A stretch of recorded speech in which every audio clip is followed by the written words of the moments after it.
कसबा विश्रामबाग क्षेत्रीय कार्यालयाचे निवडणूक अधिकारी श्री निलेश काळे यांनी पोलिसाला हाताशी धरून माझ्यावर बोगस खोटा गुन्हा दाखल केला। कसबा निवडणूक अधिकारीचे निलेश काळे ज्यांनी मशीन्स बदलल्या, नियमाबाहेर मशीन्स बदलल्या, नियमाबाहेर मतदान प्रक्रिया घेतली आणि तिथे उमेदवारांना जाळीच्या आतमध्ये घेणं गरजेचं होतं। ते न घेता उमेदवारांना जाळीच्या बाहेर का ठेवण्यात आलं? ते ठेवण्यात आलं म्हणून उमेदवारांना जाळीच्या बाहेर ठेवण्यात आलं म्हणून गुन्हा दाखल व्हायला पाहिजे। कायदेशीर प्रक्रिया नाही राबवली म्हणून गुन्हा दाखल झाला पाहिजे। परंतु कसबा विश्रामबाग क्षेत्रीय कार्यालयाचे निवडणूक अधिकारी निलेश काळे यांनी पोलिसांना हाताशी धरून माझ्यावर खोटा बोगस गुन्हा दाखल केलेला आहे।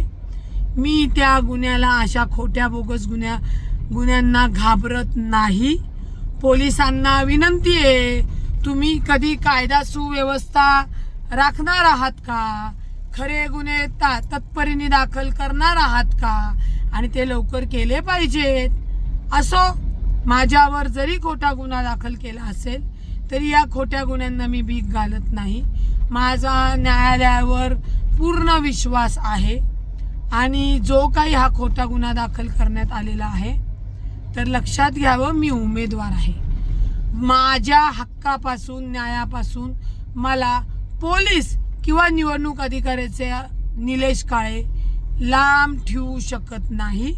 माझी DCP रावले यांना विनंती आहे, माझा गुन्हा निवडणूक अधिकाऱ्यावर तातडीने दाखल करून घेण्यात यावा, कारण का पोलीस हे कायद्याचे रक्षण करण्यासाठी आहेत। मी आधीही सांगितलं की पोलीस हे निवडणूक आयोगाच्या कानात बोलत होते। मशीन्स बदलल्या निवडणूक अधिकारी निलेश काळे यांनी, कायद्याचा भंग केला निलेश काळे यांनी आणि पोलिसांना हाताशी धरून माझ्यावरच खोटा गुन्हा दाखल केला। वा रे वा, म्हणजे हे वनवाशाला सोडून, म्हणजे याला सोडून वनवाशालाच फाशी आहे। असो, केला जरी खोटा गुन्हा दाखल तरी मी घाबरत नाही, हे लक्षात घ्यावं। आणि निलेश काळे यांच्यावरच पोलिसांनी गुन्हा तातडीने दाखल करावा।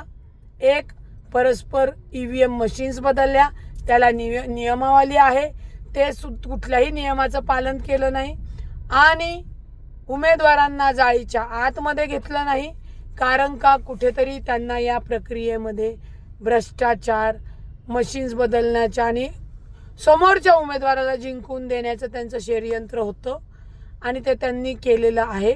याच्यात मेहरबान हायकोर्टामध्ये सुद्धा याचिका दाखल केलेली आहे। लवकरच याचिकेसह तुमच्या समोर येईल।